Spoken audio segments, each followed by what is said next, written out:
أضرار العلاقات قبل الخطوبة والجواز، أو في معنى آخر جواز الصالونات ولا جواز عن حب. هنتناقش النهارده في الموضوع ده. وأنا معرفش ليه بقيت بحب المواضيع الجدلية، مبحبش أريح دماغي، بجيب لنفسي وجع القلب. زمن المشروبات السخنة انتهى في الجو اللي احنا فيه ده. هاتولكوا حاجة فيها تلج وتعالوا نتكلم في موضوع النهارده. قلت لنفسي يا بنتي يا روناء، انت ليه طالعة تقولي لهم الكلام ده في الزمن اللي احنا فيه ده؟ وبعدين قلت لنفسي تاني انه الصح صح والغلط غلط، وهيفضل الصح صح وهيفضل الغلط غلط مهما عدى عليه وقت، ومهما قلنا الكلام ده قديم مش قديم، بدليل انه القرآن والسنة نزلوا من 1400 سنة وهيفضلوا لحد آخر يوم في الحياة يفيدوا الناس ويوجهوهم للطريق الصح، واللي هيتبعهم بقلبه وعقله وبصدق هيعيش حياة أكيد أكيد أهدى بكتير من الناس اللي بعيدة عن ده. احنا النهاردة هنتكلم عن أضرار للاتنين. في ناس فاكرة ان البنت بس هي اللي بتتضر، خالص الولد كمان بيتضر. وهقول لكم بيتضر في ايه في الفيديو النهاردة. يعني ظهرت مصطلحات كتير زي situationship، اللي هي ايه؟ مش ريليشن شيب، مش علاقه، هي سيتويشن شيب، وضع ما احنا فيه مش عارفين له اسم، اللي هو انتي فين، انتي بتكلمي مين، يغير عليها لو كلمت راجل تاني او ولد تاني، فطرتي، بصحيكي عشان تصلي، روحتي ولا لسه، والكلام ده كله اهتمام بشع وبيقعد ممكن توصل ل5 سنين. وسمعت ناس بتقول 5 سنين، وفي النهايه يقول لها انا ما فيش بينا حاجة، يعني أنا ما وعدتكيش بحاجة عشان ما علقكيش بيا، عشان حرام والله. أو مثلا الخوف من الالتزام اللي هو بيسمى الفير اوف كوميتمنت، هو أصلا مصطلح إنجليزي، إحنا يعني ترجمناه عربي وبقى بيتطبق عندنا، لأن إحنا الثقافة الغربية بقت يعني متأصلة فينا للأسف الشديد. هي مأثرة علينا كلنا، بس في ناس متأثرة بيها زيادة عن اللازم، وفي حاجات مهمة قوي في حياتها بتوقع حياتها تماما. الخوف من الالتزام، الفوبيا بتاعة الجواز، أو الفير اوف ميسنج اوت، اللي هو إيه فيما معناه يعني هو أنا ليه يعني أفضل مع واحدة لما قدامي ناس كتير؟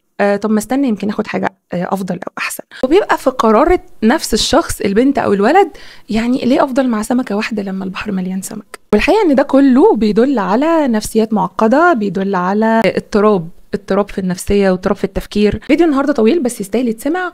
وعلى فكره انا مش بفرض كلامي على حد، هو مجرد نقاش، اسمعوه بمنتهى الموضوعيه. عجبكم الكلام خدوه، ما عجبكوش الكلام عادي، ولا كأنكم شفتوا الفيديو خالص. أول سبب هيخلينا نقول إنه لا، جواز الصالونات أحسن أو جواز المصونات أحسن، هو إنه بنسبة كبيرة جدا الناس اللي بترتبط بتنفصل.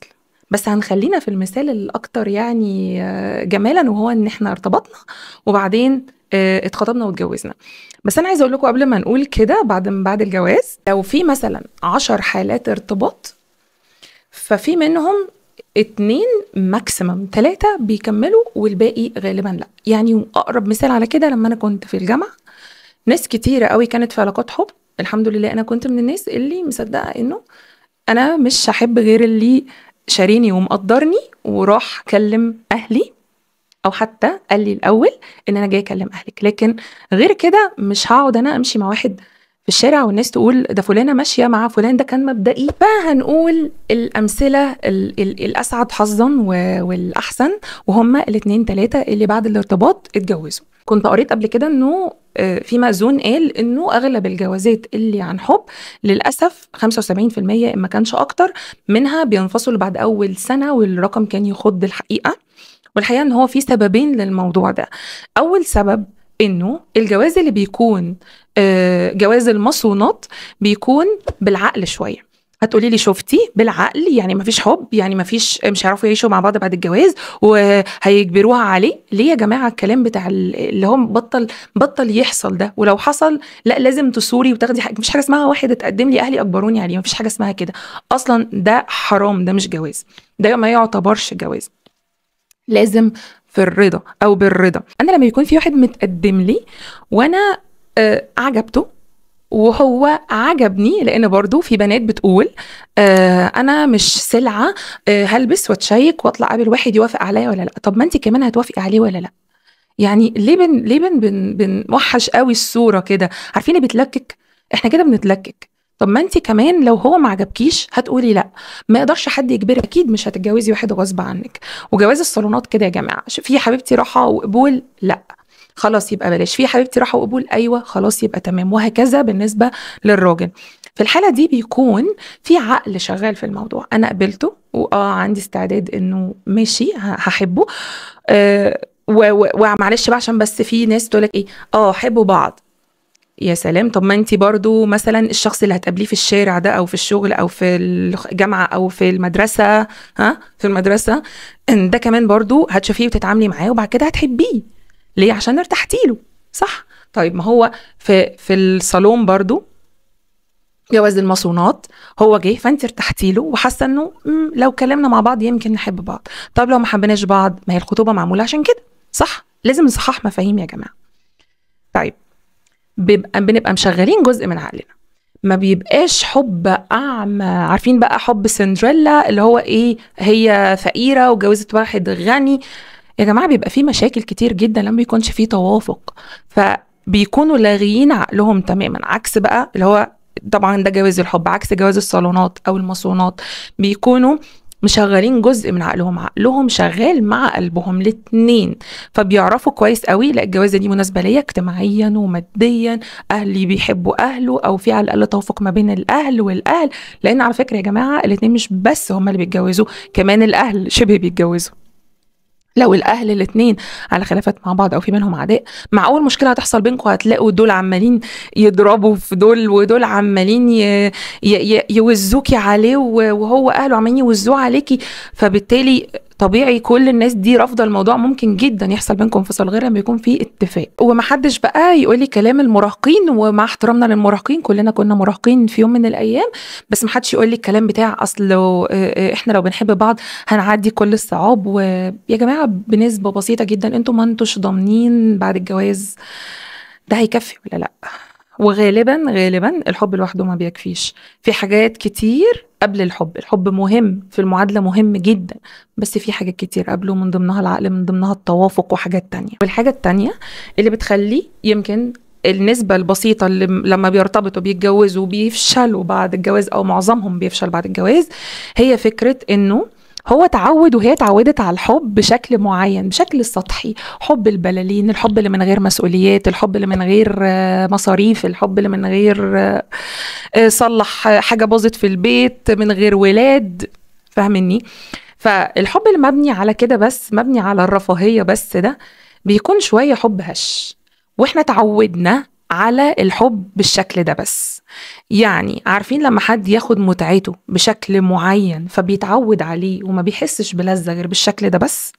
بره الجواز بيبقى ليه متعة معينة، جوه الجواز وبرغم ان الجواز بيحصل فيه علاقة المفروض ان هي اسمها العلاقة الحميمية، الا انه هم اخدوا في الحياة العادية على انه الحب يبقى بشكل معين، فبعد الجواز بيحسوا انه لا، مش دي المتعة اللي احنا كنا بنحس بيها قبل. وعشان كده اللي بيخلي اغلب الناس اللي هم عشان انتشار الموضوع ده، احنا بقينا شوية شبه الغرب شوية في حتة العلاقات دي بسبب ما، فبقينا بنسمي الجواز مقبرة الحب، مع انه المفروض ان الجواز بيبقى ليه متعة بشكل معين، بس احنا تعودنا ناخدها بشكل تاني.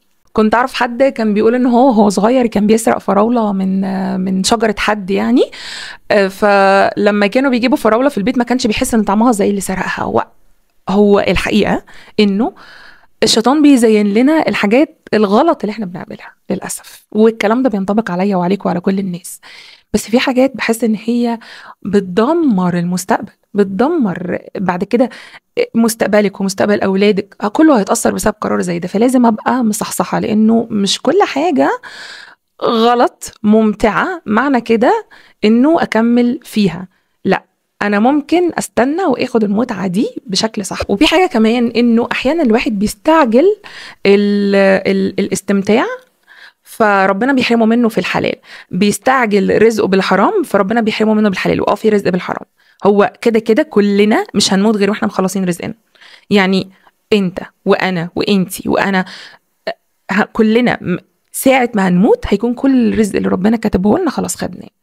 ففي ناس بتستعجل وتاخده بالحرام، وللولد والبنت لو صبرتوا هتاخدوها بالحلال. كان في قصة قصة سيدنا الإمام علي بن أبي طالب لما دخل يصلي وساب الفرس بتاعه عليه السرج وسابه مع شخص، فدخل يصلي وبعدين يعني حس ان هو سابه او اخد جزء من وقته او يمكن عطله عن عمله، فقال ان هو يطلع يديله 4 دراهم.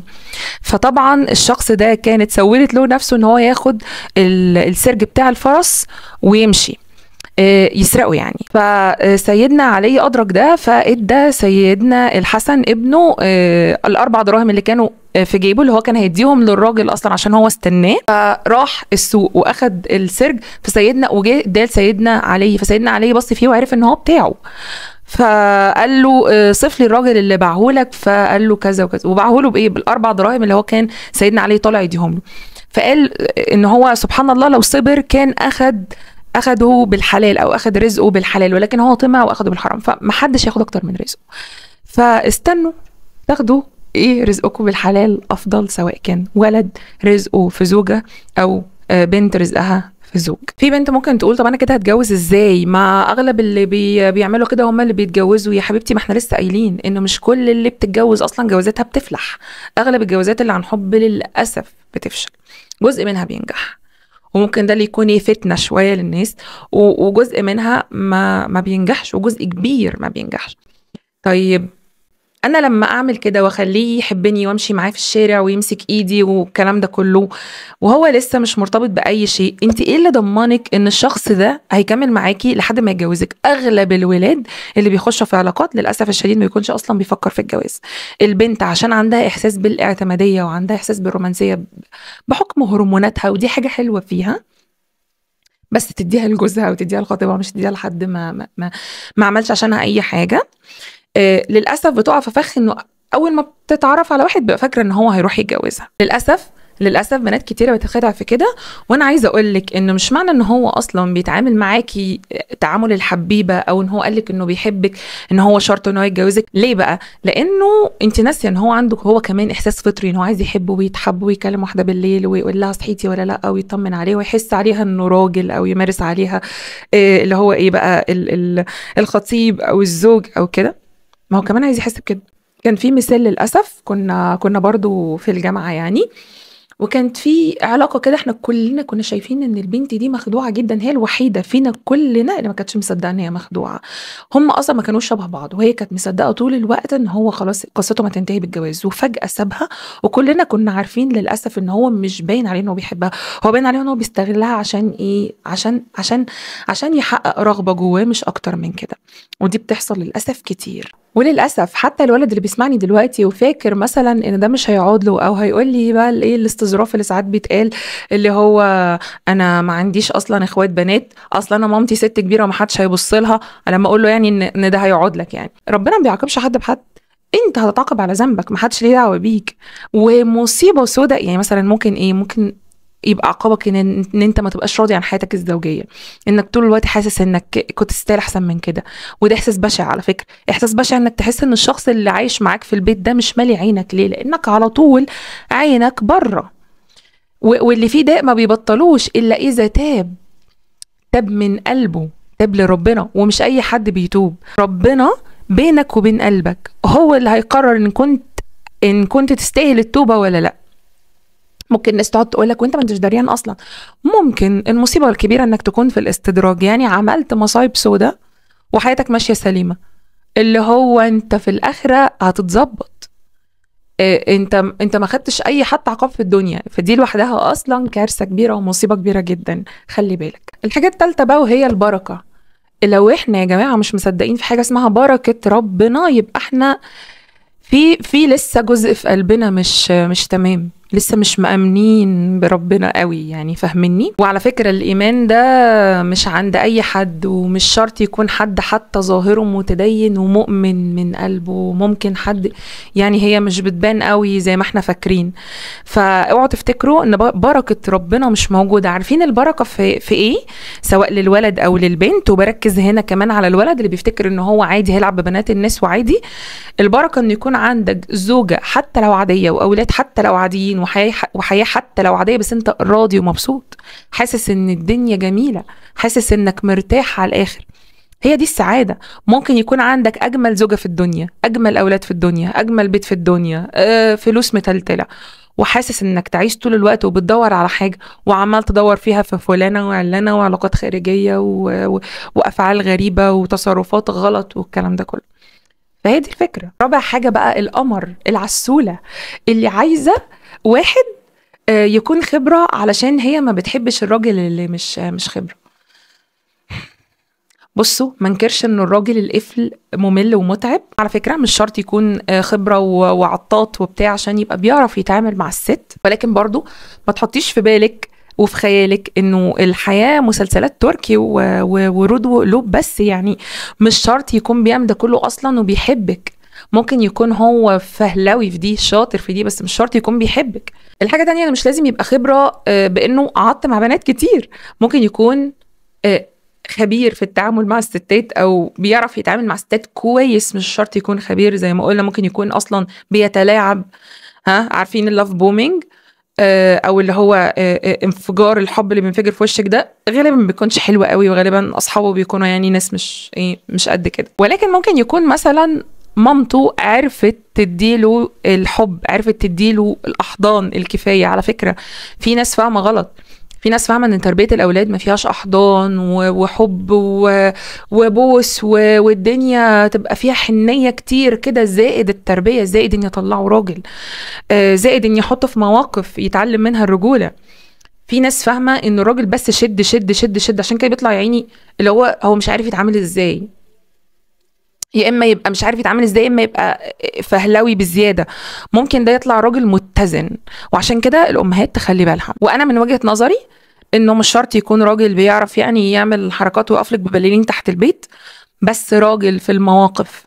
فكري بعقلك زائد قلبك، مش بعقلك بس ولا بقلبك بس. اغلب البنات بتفكر بقلبها بس. واوعي تفتكري ان الراجل الخبره هيتجوزك عشان انت اجمل واحده في اللي عارفهم، او عشان انت انتصرتي على كل اللي عارفهم. هو كل الفكره ان اختارك بعقله. وحتى لو اختارك بعقله، ودي حاجه مثلا في صالحك عشان ادبك واخلاقك ومش عارفه جمعتي ما بين الصفات اللي هو عايزها، يا فرحتي انك مؤدبه واخلاقي واتجوزتي واحد عطاط. عملتي ايه بادبك واخلاقك؟ ما انت بعد كده هتقعدي تلميه من بره ومن هنا ومن هنا ومن هنا. ما هو واخد على كده. ورجاله كتير وستات كتير يا جماعه كانوا عارفين بعض قبل الجواز واتجوزوا ناس تانيين ولسه على علاقه ببعض. واكتشفت حالات قريبه، يعني مش قرايبي، يعني حالات شفتها، حالات ناس حكت لي عليها يعرفوهم. فالموضوع صعب جدا. فاوعوا تفتكروا انه لو تحايلنا على الموضوع وخدناه بالحرام يعني ايه حياتنا هتنصلح. وخصوصا العلاقات زي ما قلت بترتب عليها اولاد وليله لو فشلت انت كده بتساهمي في افساد المجتمع كله، وانت بتساهم في افساد المجتمع كله. الحاجه الخامسه بقى، احنا لازم نبقى عارفين ان احنا مجتمع شرقي، عندنا قيم وعندنا عادات وعندنا تقاليد. ما تقعديش تقولي لي اصل المجتمعات الغربيه بتعمل كذا، اصلا هم حياتهم فاشله اساسا. ما تبصوش بس يا جماعه للجانب الجميل الحلو وشعرهم الاصفر ولبسهم وبيوتهم. عندهم مشاكل مقززه جدا. ناس كتير قوي، اولاد كتير قوي مش عارفين ابهاتهم مين، وبتشوفوها في برنامج اللي هو بتاع انا ما اعرفوش بصراحه يعني، ومش عايزه اتفرج عليه اصلا عشان مش عايزه صعبانيات. بس يعني في برامج عندهم اللي هو ده ابن مين في دول، اللي هو بنقارن نفسنا بمين اصلا، عايزين نبقى زي مين. وعلى ذكر ان احنا مجتمع شرقي، كنت لسه سامعه قصه في اسامه منير، بنت بتتصل بيه بتقول له ان هي حصل بينها وبين خطيبها حاجه، تقريبا علاقه او حاجه، وبتقول اتفاجئت ان هو قرر يكمل واتجوزنا، ولكن بعد الجواز عنده نسبه شك فيها ان هي كانت ضعيفه وما قدرتش ان هي تقول له لا. عارفه انه شخص عنده ازدواجيه في التفكير، وعارفه انه ده غلط ايه اللي هو عمله ده.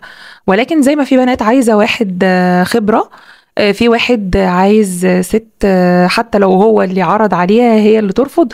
وحوارات بقى تحطي نفسك فيها ليه اصلا؟ ليه تحطي نفسك في موضع اتهام او شك، او ان انت تتعرفي على واحد يكون غرضه ياخد منك بس متعة انه يحس ان هو مرتبط، ولا حاجة اكبر من كده ولا اقل من كده. ما اعتقدش انها بتبقى حاجة لطيفة. وللاسف الناس عندها تناقضات عشان تبقوا فاهمين يعني. طيب اتجوز ازاي وانت مش عايزاني اتكلم مع حد؟ ولا انا قلت ما تتكلميش مع حد؟ انا قلت ما تتكلمش مع حد. كلنا عندنا زمايل، كلنا عندنا زمايل في الجامعه، زمايل في الشغل. مش هتكلم على المدارس عشان ما ينفعش اصلا يبقى في اي علاقات. مدرسه بتهزروا يا جماعه، والله العظيم بتهزروا. بصوا، كل حاجه بتتاخد بدري ما بتبقاش صح، ما بتبقاش مظبوطه. كل حاجه بتتاخد مش في وقتها عمرها ما بيبقى فيها استمتاع، ولو فيها استمتاع بعد كده بتفقده. وزي ما قلنا، اللي بيدور بالحرام ما بياخدهاش بالحلال، او بيبقى رزقه في الحلال ناقص لانه خد كتير منه في الحرام، وهكذا. بس احنا بنتكلم دلوقتي ايه؟ زمايل في الجامعه، زمايل في الشغل بتاع.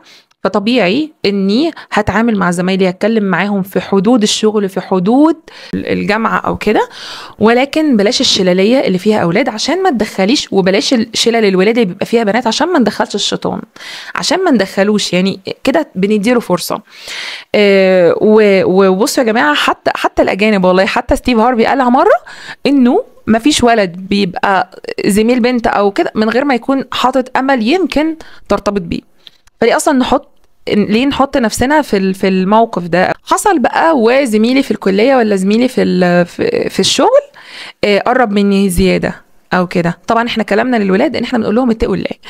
كلامنا للبنات بقى، لو واحد قرب منك بزياده، انا بصحيك تصلي، انت هتروحي النهارده، لو مش هتروحي انا مش هروح، يعني الكلام اللي من النوع ده. لو حسيتي من حد اهتمام بالشكل ده، خليكي صريحه وواضحه معاه. لو هو قرب وانت حاسه انه جايز يبقى في بينكم شيء، انت مش رافضاه يعني عاطفيا مش رافضاه، كلميه بصراحه وقولي له انا بالنسبه لي الاهتمام لما يكون من راجل بيكون من الاب، من الاخ، مستقبليا الخطيب، الزوج. هو ده اللي ممكن اسمح له ان هو بصراحه يقول لي مثلا رحتي فين، ولا هتيجي ولا لا، والكلام ده كله. لكن غير كده ما بحبش الاهتمام اللي من النوع ده. خليكي صريحه وواضحه. في الزمن اللي احنا فيه وفي اللي بيحصل دلوقتي ده لازم تبقي صريحه وواضحه.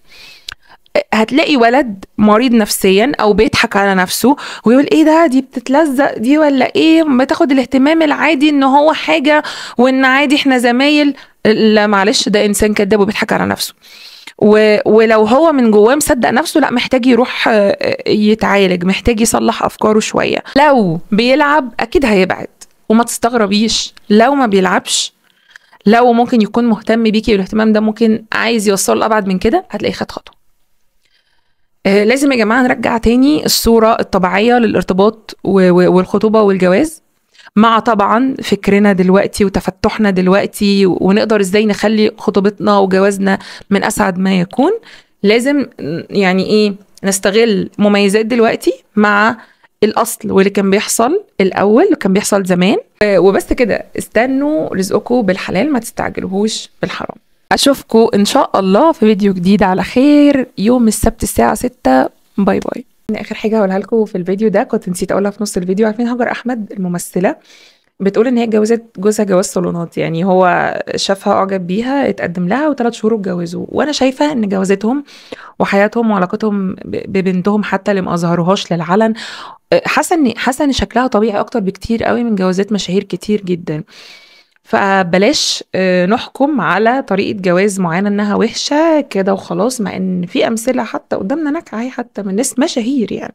وكمان مفيش مانع ان الناس تحب، يعني مفيش مانع انه راجل يحب، فبدل ما يروح يمشي معاها بره بعيد عن اهلها، يروح يتقدم لها، او يقول لها ان هو عايز يتقدم لها بس تستنى عليه شويه. مفيش دليل اكبر من انه بيقول لها انا عايز اجي ارتبط بيكي في الحلال، استني عليا شويه. والبنت ممكن تستناه شوية. وعلى فكرة لسه مثال حاصل قريب جدا، يعني فضلوا يعني مستنيين بعض 2 وما شاء الله اتخطبوا دلوقتي، حد يعني اعرفه. فاللي هو برضو الحلال حلال، خليكوا في الحلال افضل.